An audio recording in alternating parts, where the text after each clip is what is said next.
ଧନ ବଢିନି ଆହୁରି ବଢିବ ହେଲା। ହଉ ଆଉ ବିଜେପି ଟିକେଟ ଆମେ ନବୁ ଭଲ ମନ୍ଦ କରୁ। ତମେ ଜମିଟା ଠିକ ଜମି ତମେ କୋଉଠି କିଣିଛ? ଜମି ସେ ପିପିଲି ପାଖରେ ଯାଇ କିଣା ହେଇଛି ନା। ଯୋଉଠି କିଣିଛ ସେଠି ଗୋଟେ ଜମି ଆଉଛି ଦେଖିଲ ମୋ ପାଇଁ 2000 ସ୍କୋୟାର ଫୁଟ ମୋ ଜମି ପିଲାଙ୍କ ଅଛି ପାଇଁ ଘର। ଜମି ଅଛି। ତମେ ତମେ ଟିକେଟ କଥା ଫାଇନାଲ କରିସାର ଜମି କଣ କୁଆଡେ ପଳେଇବ। ରାତିରେ ମୁଁ କରିବି ମୋ ରାତିରେ ଶିଖର ହେଲା। ବିଜେପି ତ 70 ଲକ୍ଷ ଲେଖା ଦଉଛି ଏମଏଲଏ ମାନଙ୍କୁ।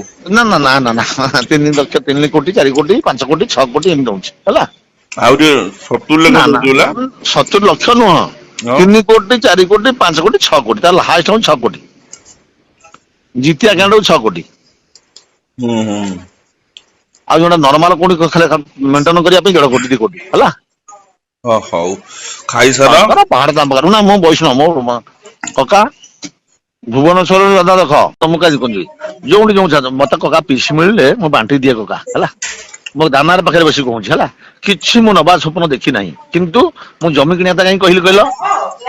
ଜମିଟା ମୋର ଗୋଟେ ନିହାତି ଦରକାର। ସବୁ ଅଛି ମୋର ପଇସା ଯୋଉ ମଦ ଦୋକାନ ପଇସା ନୁହଁ ହେଲା। ହୁଁ ମୁଁ କମ୍ପ୍ରମାଇଜ କରିକିରି ଯାହା ପଇସା ମିଳିବ ଆଉ ମୁଁ ଯୋଉ ଜ୍ଞାନ ଏଇ ପଇସା ମୋର ଜମି ବିକା ପଇସା ମୁଁ 4 ବର୍ଷର କଷ୍ଟ ହେଲା। ହଉ ଗୋଟେ ପକେଇ ଦିଅ। କହିଲେ ନା ମୁଁ ଆଡଭାନ୍ସ କରିଦେବି ତାପରେ ଯୋଉ ଗଭର୍ଣ୍ଣମେଣ୍ଟ ଏଇ ଯୋଉ ବିଜେପି ପଇସା ଦେଇ ଆସିବ ହେଲା। ହୁଁ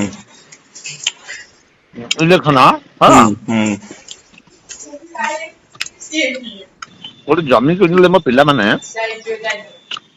ରହିବେ ହେଲା। କହିବେ ବାପା ଯାହା ହଉ ଆମେ କିଛି କରିନି ପାଠ ପଢିଲା ଗୋଟେ ଜମି ଆମେ ପ୍ଲଟଟେ କିଣି ଦେଇଛୁ। ହଁ ହବ ପ୍ରଭୁ ସବୁ କରିଦେବେ।